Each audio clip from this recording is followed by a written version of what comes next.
Well, it's great coming to Chattanooga anytime just because this is such a patriotic and supportive and loving town. And I love it. I love outdoor adventures. It's got a lot of that. Unlimited hiking trails in the Tennessee River, so you can't go wrong. But on a deeper level, and an aspect of that patriotism is where we're sitting today. And this is just such an incredible,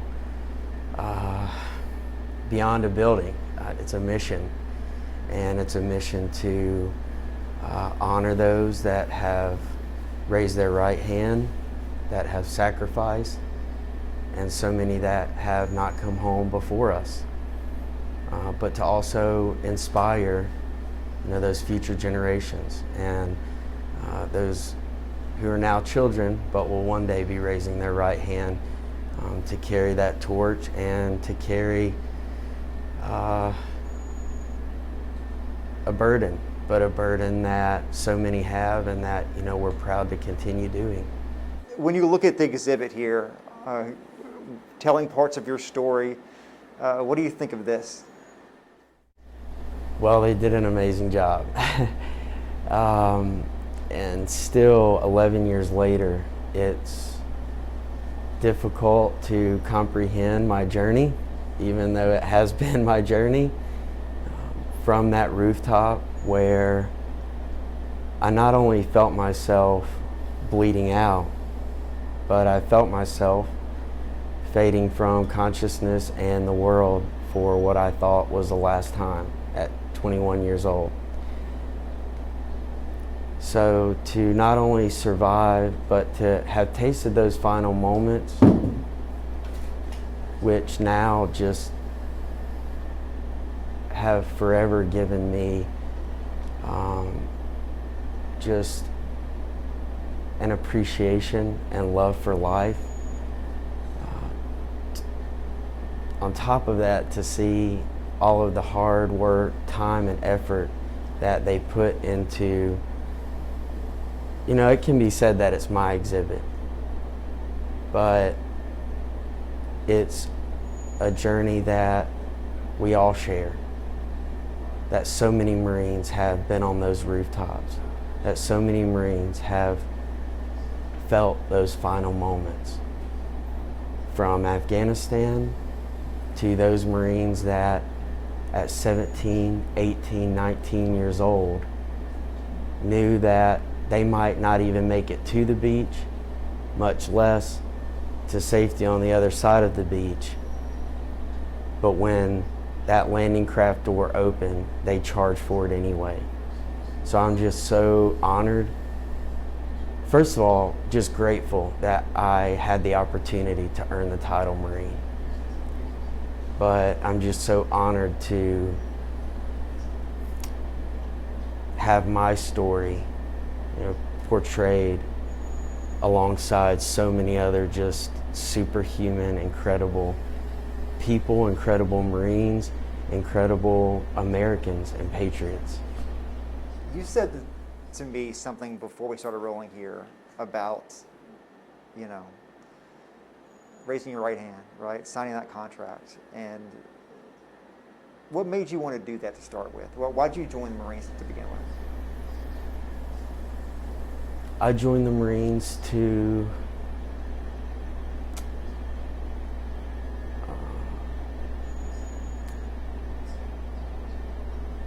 be part of a bigger purpose than myself or any one individual. Growing up on various baseball and football fields,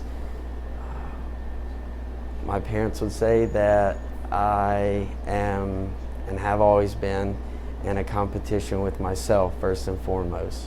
So along with being pushed by those coaches on those fields growing up, I also pushed myself. So with that said, I wanted something and I longed for something that would push me to an unknown limit.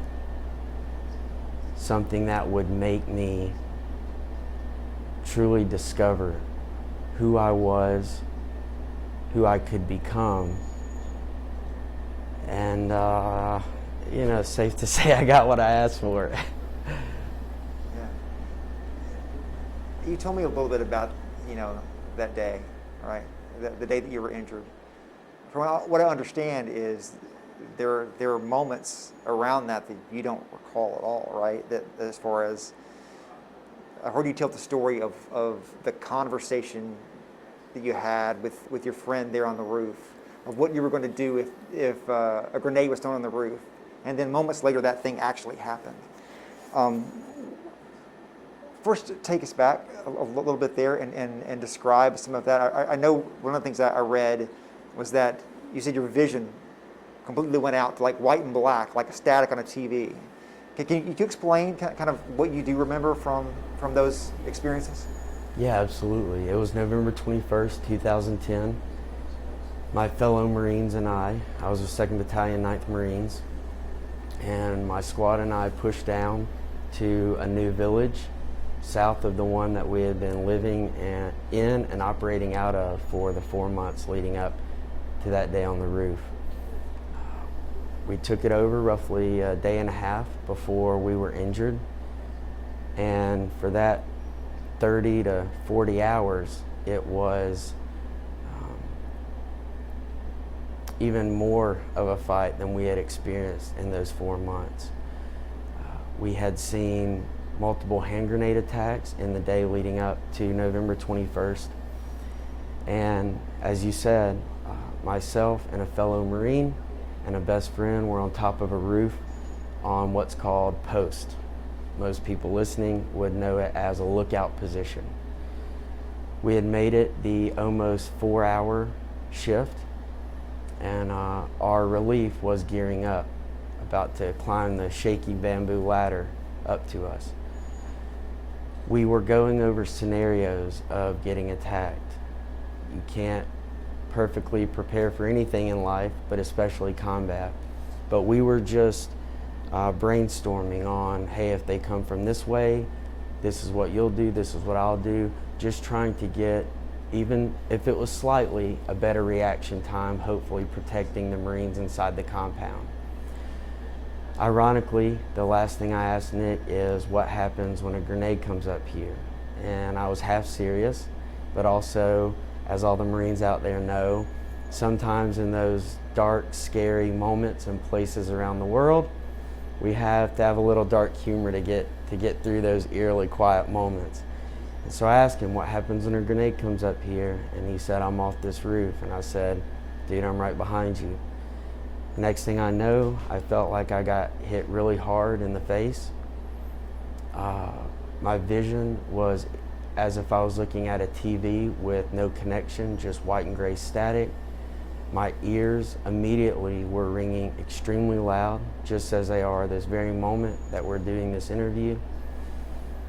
I tried to push myself up, and I realized that I couldn't feel really my entire body, but specifically my arms from the shoulders down. So as I was trying to put the disoriented pieces together, I felt an even stranger sensation than what I was currently experiencing, and that was I thought someone was pouring warm water all over me. Keep in mind, I was extremely confused and disoriented until that final piece allowed the other ones to fall into place, and I realized that my buddies weren't messing with me, as Marines always do, that what I was feeling was not warm water, that it was blood, and I was profusely bleeding out. So with the way I felt and unfortunately the casualties I had seen so far on that deployment, I knew that in the most surreal way that my time was inevitably limited. So I used my final moments to think about my family, specifically my mother, and how devastated she was going to be when she picked up the phone or was outside in the yard watering her flowers when that government vehicle pulled up in the driveway with 2 Marines in uniform to tell her that I was not going to be coming home alive. the last thing I did was I said a quick prayer for forgiveness and anything I had done wrong in my life. And as I said, I faded from consciousness in the world for what I thought was the last time. And to my very happy and pleasant surprise, I woke up roughly 5 weeks later, and instead of being on a hot, dusty rooftop, I was on the other side of the world in a military hospital in Washington, D.C., with snow building outside on my hospital room window pane. But that moment, tasting those final moments on the roof, but waking up to this bonus round that I'm living now, was really the start of my journey. You know, my life started when I was born, but my journey of self-discovery started when I opened the only eye I had left to those red Christmas stockings that my mom had hung decorating my room for the holidays. What have you learned since then? I believe you were in Walter Reed for 3 years, is that right? Almost 3 years. And 40 some odd Round it up. 40 some odd surgeries, is that right? 40, maybe a little more. We lost count. Yeah. You know that when people hear that story, you give them hope, you know? People go, I heard you on a podcast with Simon Sinek, and you talked about everybody goes through something hard.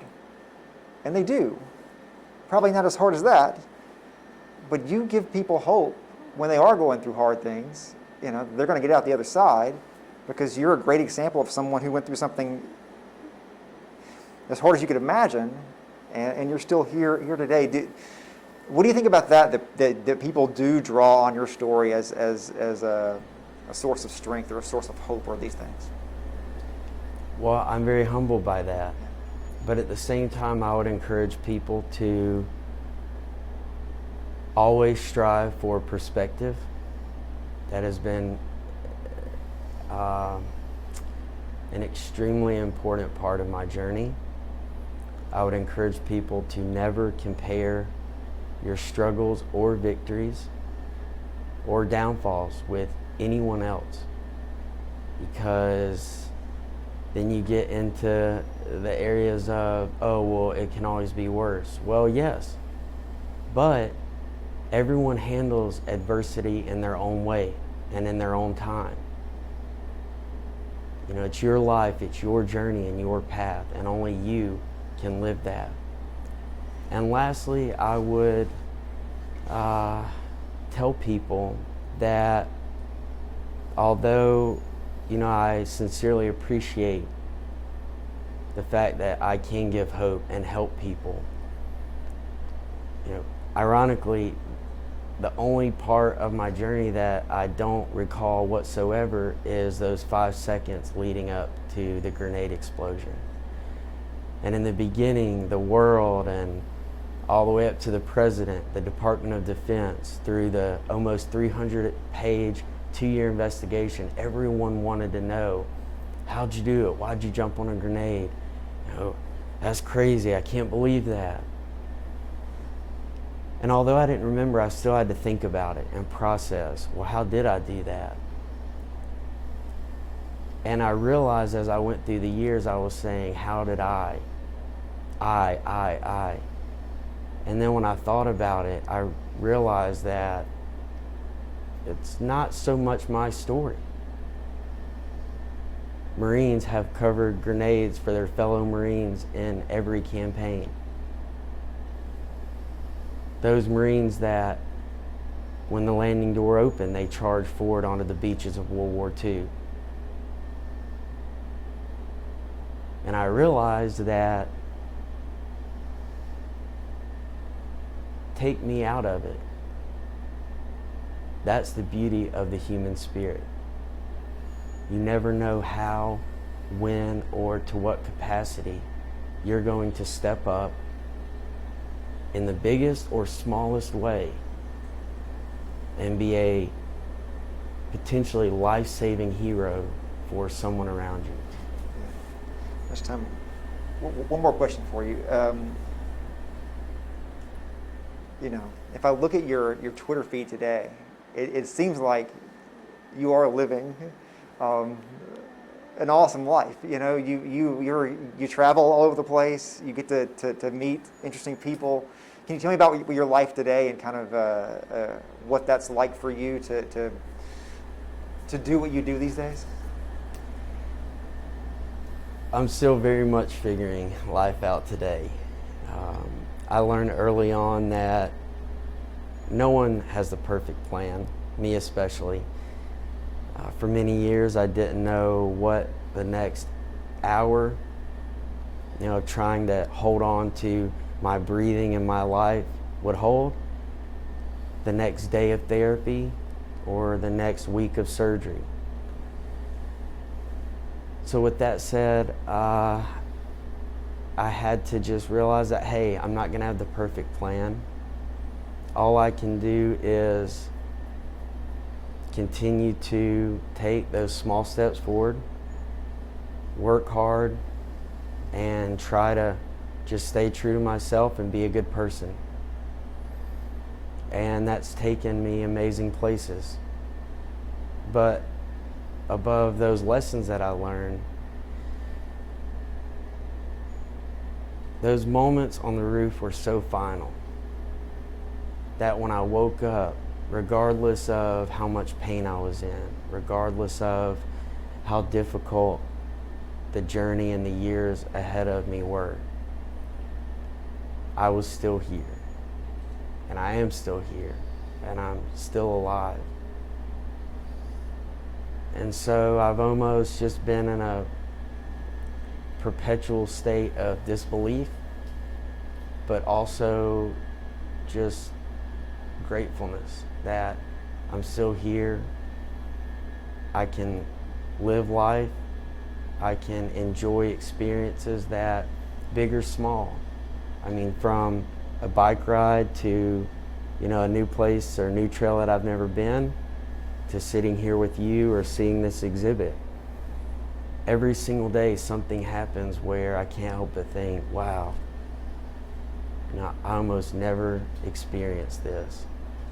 So I'm just thankful for life, and that's a big part of my journey now, just telling people that life, although short and fragile and unknown and scary and very difficult at times,